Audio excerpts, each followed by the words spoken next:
Good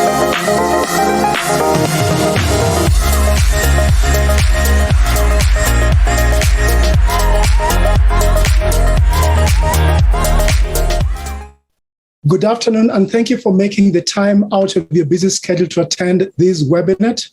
I am Everett Igobwa, lead educational developer, critical pedagogies and equity, diversity and inclusivity at the Center for Teaching and Learning.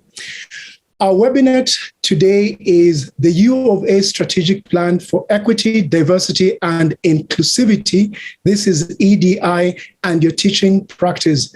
This is webinette number 2, Diversity. Land acknowledgement.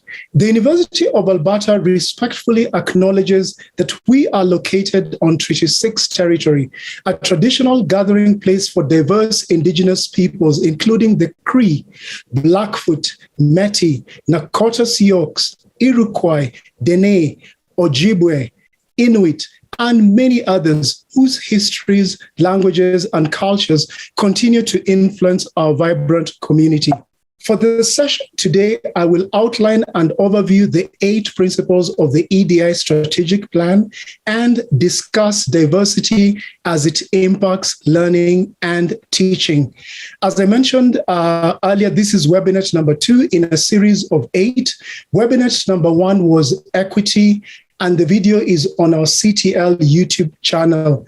Our EDI strategic plan is guided by 8 principles: equity, inclusion, human rights, reconciliation with Indigenous peoples, accessibility, intersectionality, equality substantive, and diversity. At CTL, we have developed teaching and learning attributes for each of the 8 principles as follows. Equity is fair and just conditions in teaching and learning to allow students to realize their full potential. Diversity refers to multiple identities of students in our classrooms. Inclusion is valuing and nurturing the ideas, thoughts, perspectives, backgrounds, and identities of students. Human rights are fundamental rights in the classroom to be and belong as who we each are as whole people. Equality substantive is consciously addressing the range of conditions that deny equity to individual students and student demographics in the classroom. Conditions that create opportunities for identified disadvantaged students in the classroom. Intersectionality is the way that individual axes of oppression compound and interweave in who each person is in the classroom, and how these axes never exist separate from each other, but always interlocked. Accessibility is physical, pedagogical, and administrative structures designed, undesigned, and redesigned to foster, facilitate, and empower students' success. Reconciliation with Indigenous peoples means beginning in truth and moving toward the building and sustaining of respectful, responsible, and ethical relationships with Indigenous peoples and all those living across the nation we now call Canada. And again, diversity is multiple identities of students in our classrooms. Please take 10 seconds to appreciate the diversity of people on this slide. This is just but a glimpse of the heterogeneous learners we have in our classrooms, lectures, or labs. Our University of Alberta EDI strategic plan defines diversity as follows. Diversity refers to difference or variety. In a broad societal equity, diversity, and inclusivity context, diversity refers to demographic or identity diversity, including that based on the protected grounds. Within universities, diversity encompasses these, as well as difference, or variety in education, perspectives, opinion, heuristics, disciplines, faculties, skills, and learning opportunities. The University of Alberta supports and encourages diversity through the identification and removal of barriers and biases and the creation of workplaces and learning environments that are free of harassment and discrimination.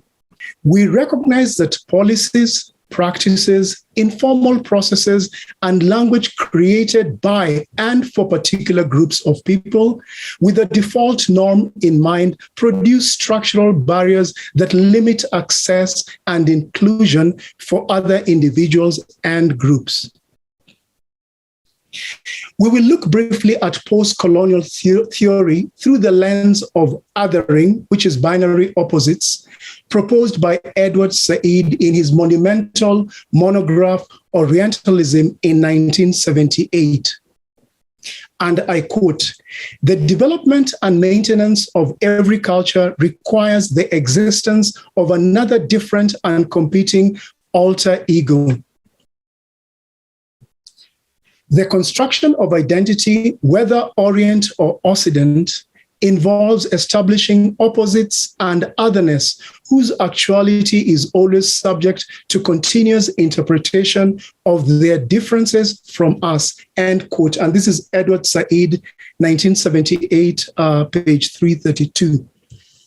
So here Said sets up his narrative with the Occident being the colonizer and the Orient the colonized, with othering as the terminology of difference.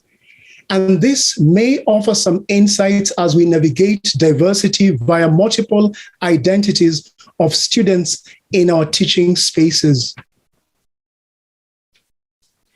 Building on the theory of othering, Mary Canals, a nursing professor at the University of Wisconsin in the year 2000, proposes inclusionary othering. And I read, this is a quote, "Usually seen as the opposite to exclusionary othering, which uses power in relationships for domination and subordination, inclusionary othering is a constructive, positive process to connect with people through their differences and uses power in relationships for transformation and coalition building."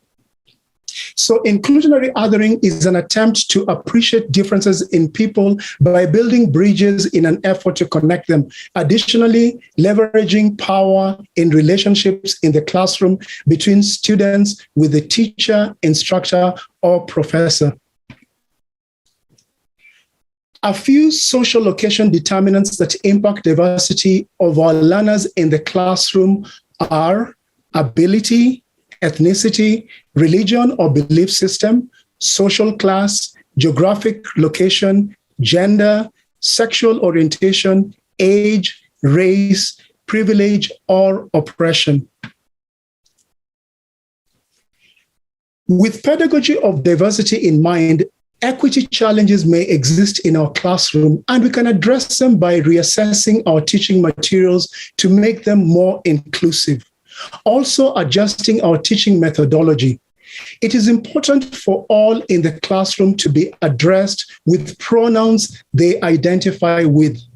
And it is helpful to use gender-neutral words and terminology in the classroom. Tommy Mayberry, Executive Director, CTL, has developed and facilitated a webinar on gender pronouns. Diverse learning needs may be addressed by using strategies that allow students to re-examine how they learn and effective ways to improve their learning processes. In an effort to cater to the needs of our academically diverse students, the course syllabus with clear course descriptions may address issues related to prior learning for your course and to provide accommodations where needed with campus supports like the Writing Center, Accommodations Office, and so on.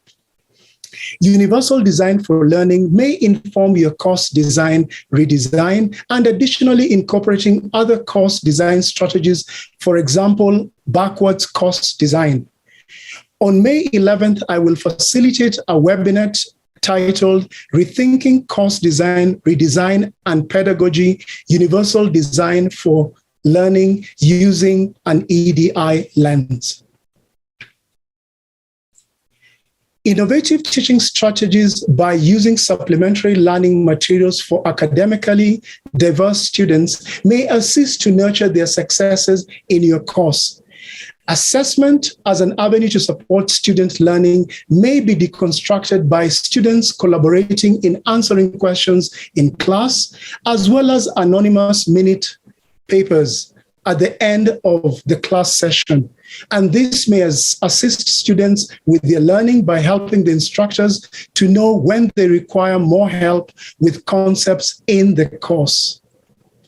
Strategies such as peer mentoring in group work scenarios, differentiated learning approaches, and inclusive learning may be useful as well.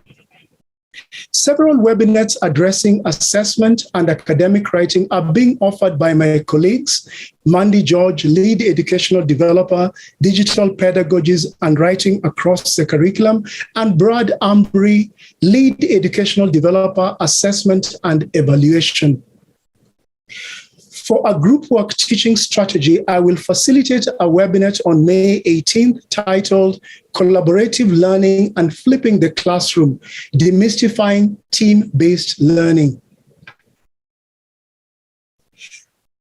As educators in classrooms with diverse students, engaging in professional development to address cross-cultural training, intercultural teaching competency, anti-racism training, as well as power relationships in the classroom may be useful. In conclusion, student diversity is a reality in our teaching spaces. EDI remains an integral parameter for us to use to redefine our pedagogy as educators. Here are 3 questions that you may reflect upon as an innovative educator, and I will read them out. The first one is, how does social location and student diversity influence my pedagogy? The second question is, what is cultural competency and how is it dialectically related to course design, redesign, and my teaching practice? And the third question is, how can I be a more critically conscious educational leader?